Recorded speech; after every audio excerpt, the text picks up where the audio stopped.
Welcome back to Let's Play Castlevania Symphony of the Night. I forgot something in the last area, though. After uploading this the last episode yesterday, I quickly got a copyright notice, and I'm a bit worried that I might get this taken down because of that. I mean, look at that beautiful animation. This game has some pretty good graphics. I think there's something down here. Ooh! It's, green guy with beak and blue guy who breathes fire. I forget their names. But, I did not know about them being here the first time through, and, they look like they're kicking my butt a little bit. Yeah, that's it. Run away! I would have killed you if you didn't run. So I'm just gonna head back to the alchemical laboratory.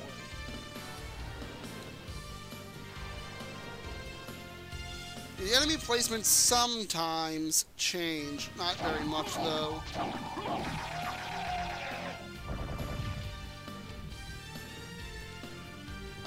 Let's see. Yeah, those bloody zombies hurt a lot. Ooh, cloth tunic. I wasn't aware those guys even dropped it at all, really. So we equip that, and we'll go on our way.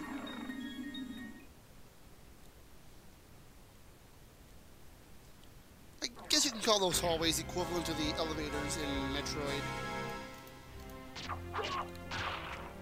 Yeah, those red skeletons up there, they are bloody skeletons. They will never die. Ever. Oh, some more armor. Unfortunately, because I've already equipped that cloth tunic, we're stuck with that, with this, yeah.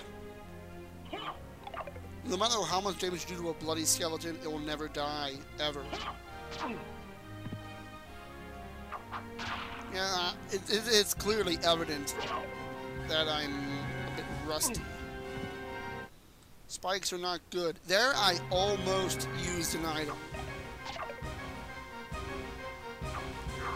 But, again, I'm not going to be using any items in a self-imposed challenge. Oh, it gets me killed. I'm sure it will.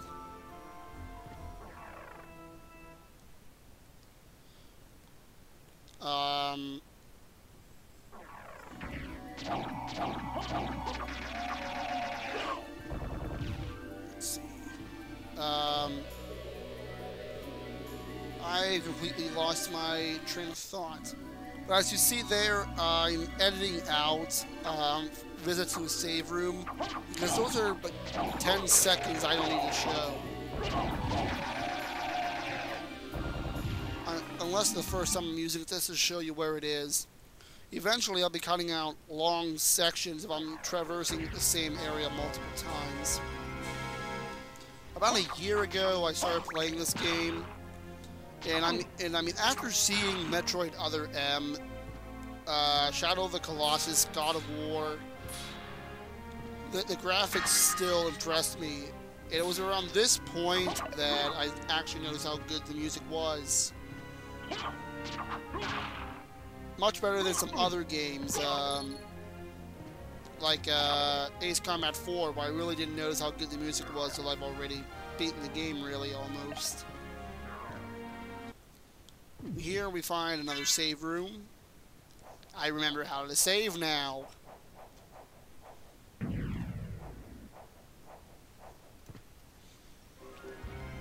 And like the last episode, this is a post-commentary, so there may be a slight audio delay from when I actually recorded it.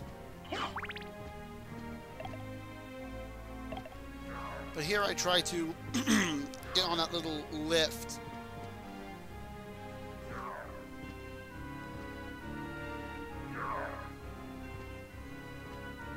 And you see that green knight. I'm pretty sure he's in axe armor, but I'm not so sure on that.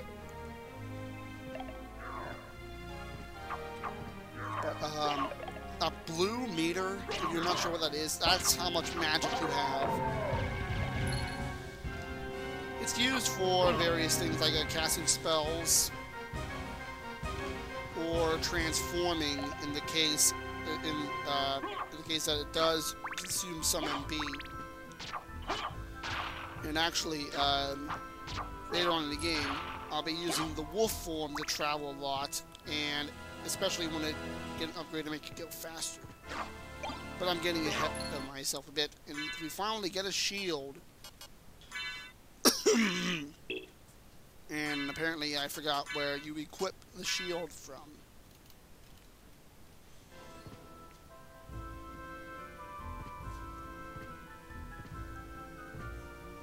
Let's see. There's something funny about that wall.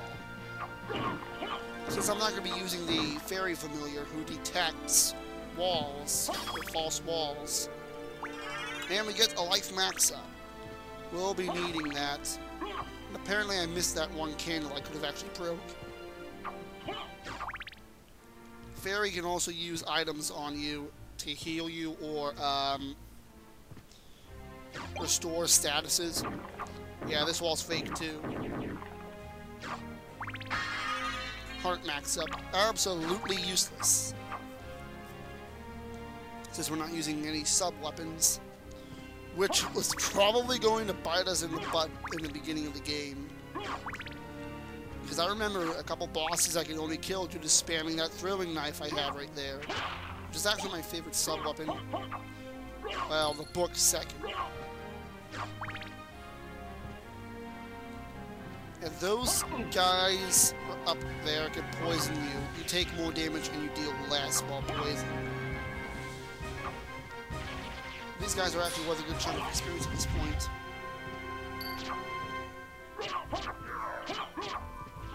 See how long it's taking me to kill that guy?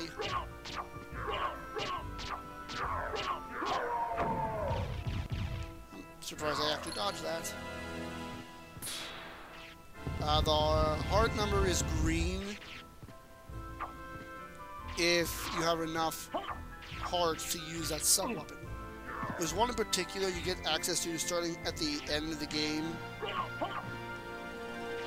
where it uses a crap load of hearts but does a lot of damage.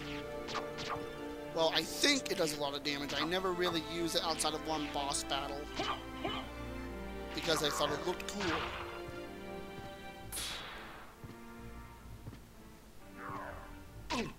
Yeah, I clipped my foot. Doesn't matter where you get hit, the head, the foot, the arm, take the same amount of damage. Yeah, I checked my map there.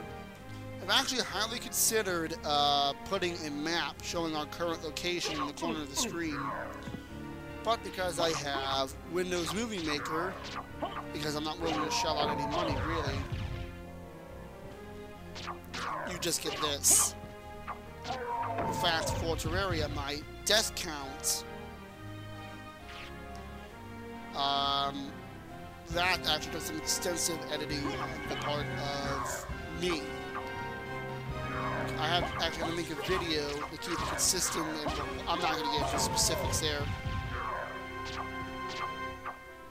But yeah, I think I'll just keep a death count for this, too. I mean, I only thought about it, just now.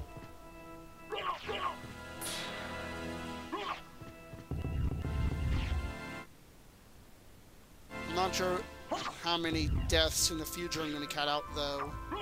Depends on how funny they are, or cool looking, or if it's clearly demonstrating you how not to do something repeatedly. Since I'll be recording everything I'm doing, it'll be very easy to keep track of my death count.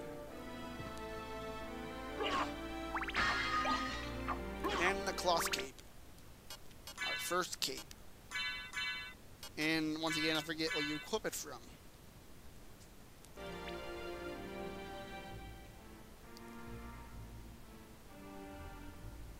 I don't know why I paused there. Yeah, I'm just wondering, what's with all the headless statues? See, I'm taking less damage with that cape.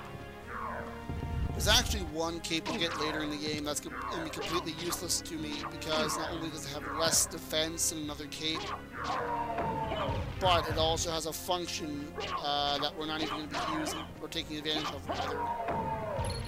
Converting damage into hearts. Since we're not going to be using any sub-weapons anyway, it's completely worthless. Unless we don't grab that one other cape for whatever reason. And we level up once again.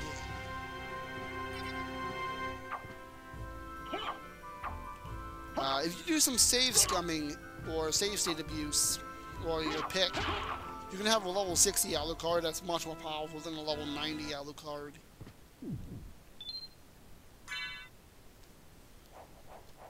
Yes, I want to overwrite my data, of course. And no, there's no audio lag there. I just pause for a little while. At this point, well, as of now at least, I'm going to try to kill enemies that are only getting my way. But let's see what's over here. Can't go that way. Magically sealed. Alright, let's go to that other one room that's in an oddly specific area. And no, I really didn't mean anything by that, really. No intentional foreshadowing.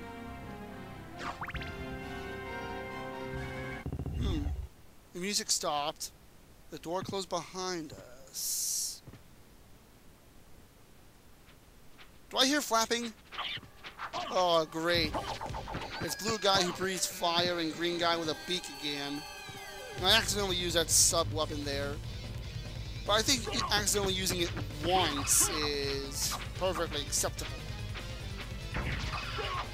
Yeah, their primary tactic is just to have the blue guy grab the green guy and he tries to drop on you. I'm a little slow to deploy the shield. Direct collision with enemies almost always hurts you regardless of whether or not your shield's up. I'm surprised I destroyed that projectile there. I mean, listen to that boss music. I mean, you really don't get that much these days. Crap, he turned red. Wow, those hurt a lot. Okay, I'm hurting a bit, but luckily, I think I'm confident in my ability to take these guys out. I mean, every time I start a new game, I go through these guys. I mean, it's not like I could skip over them. Ow. Okay, I'm starting to hurt. Big fireball. Ow. Yeah, I got one of them, and I died. Well, this is going to really set the tone for the rest of the series. I'm going to show off the game over screen once.